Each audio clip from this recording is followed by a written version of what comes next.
My name's Mike. I'm Kat. And I'm Jay. And we're talking about the most underrated game of the year, Army of Two, the 40th Day. So, I did not play this game. I played the first 5 minutes.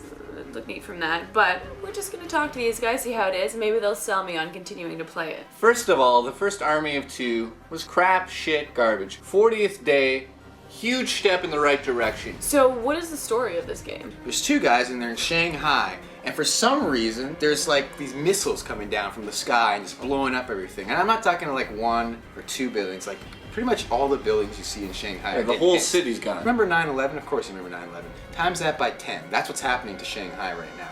So they get their equipment, their guns and stuff, and they go start fighting some bad guys. This is simple. It's a simple story, and you really have no idea what the hell's going on. Obviously, as the game progresses, you learn what's going on, but right away you're thrown right into this. And let me start off by saying that the destruction of Shanghai is not that good. Some of the models they use for the buildings are horrible. It reminds me of a PS1 game. I think that's a little too far. No.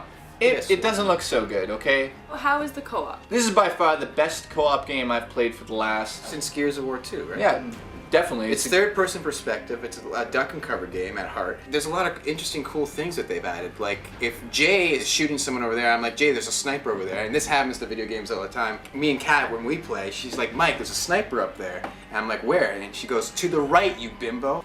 And then I'm like, I can't see it. Well, what you can do in Army of Two is you put up your GPS and you hit B and you can tag the enemies and they're highlighted in red. Jay can see them on his GPS. Even when they're like behind walls and stuff, you can see them through the walls. Yeah, very useful. That was definitely a huge feature that Mike and I were using the whole time. So when you're playing in co-op and you're playing Gears of War 2, as you know, you have that cover system where you hit the button and you get them up against the wall or down. What's amazing in this game is they got rid of the button push. You literally just walk up to the wall, and your character knows, boom, go against the wall. It's the best cover system I ever played in a video game. Yeah. Another really cool thing is like if Jason gets hurt and he's down and he's almost going to die, I can actually go to him, drag him to safety, and then heal him with like this syringe. And Jason, when I'm dragging him, he can have a pistol and fire at the bad guys. Another huge feature is that you can customize your weapons any point during the game. Which I loved. It was amazing. You can add scopes, you can add more ammo. It was really fun. You can zoom in on the gun, inspect it, see what it looks like. You can paint it. Like, for instance, I added a shotgun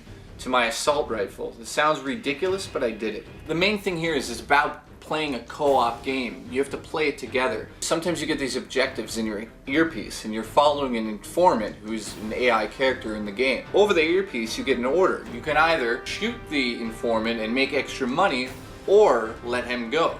Both of us get that option on screen. Whoever does the button first, pushes the button first, that's what happens. Or you can play rock, paper, scissors on the side. Which is crazy. We can literally walk up to each other, do rock, paper, scissors in the game, and whoever wins technically wins it, and you choose that person's option. Choose whether to backstab this person or not. Yeah. We killed an army guy and we killed a white tiger. And when you make those choices, it shows like a little illustrated sequence of what happens to that character or what the outcome was of your decision. Yeah, and these things are amazing because it sort of turns into a comic book. We played it once through and we decided not to kill anyone, so we let him go. We faked it. So it's a little sequence of him running away to like a tropical island. He's on the beach like days later and then he gets shot. He's gonna die anyway, so you may as well kill him and made the money. But you never know these answers. So you'll have scenarios where the camera will pan around and show you hostages. Now technically you don't have to save these hostages because there's no reason to, except money. You actually have to talk it out, like how are we gonna do this? Before you actually storm the room, we can have a countdown where I literally hit A button and my character would be like 3, 2, 1, and then we do it. Instead of over the headset, because sometimes there's like a delay or something or a miscommunication. Characters in the game say it for us. Yeah. So it seems like there's a lot of tools, like really excellent tools to help you in the cooperative play. Yeah. You have the options to be able to do call signs, so you can say like hold still or go this way. Another cool tool is if you push down on the D-pad, a little camera comes up. You see the point of view of your partner. And what's up with the masks? I know that there's some kind of technology in them that I'm assuming helps you. Well, there's the GPS, and you turn it on, and you can never get lost in this game because it shows a green line where you're supposed to go. Now, on the main menu of this game, it gives you the option to customize the masks from different templates that are already created there for you. I mean, the customization is not so great, but if you go to armyof2.com, you can actually create your own Mask online and then sync it with your Xbox Live account. We played it for Xbox 360 and it did have some lag issues in intense battles, but other than that, the game ran pretty smooth. And also something in the Mask that they've designed in this game is called aggro. So basically at the top you see a little bar and each member has a side of the bar. When I'm doing flanking, I can get all the enemies, the aggro, to go to my side. So all the enemies are going to pay attention to me now. And you see flames coming out of your body, kind of like you're the focus now. Everyone's going to be shooting at you. Exactly. Well, I'm just over here on the left and no one's paying attention to me. I could start picking them off. But when I start shooting, his aggro is going to go down and mine's going to go up. Now, so then the focus is on me. I'm going to take my assault rifle, and I had my silencer on. I'm going to take it off, and it's simple as holding a button and clicking your right button. That's it. The aggro is going to be more now, because you're making more noise. The enemies are going to be looking at you.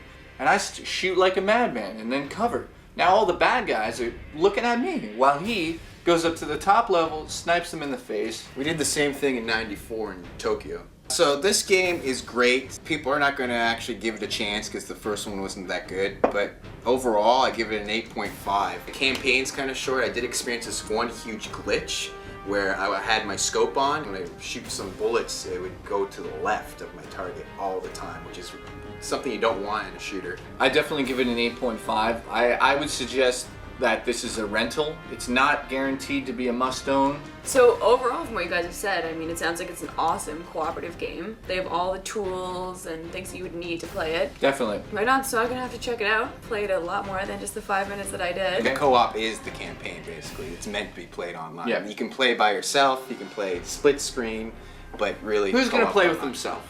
You know? Guilty as charged.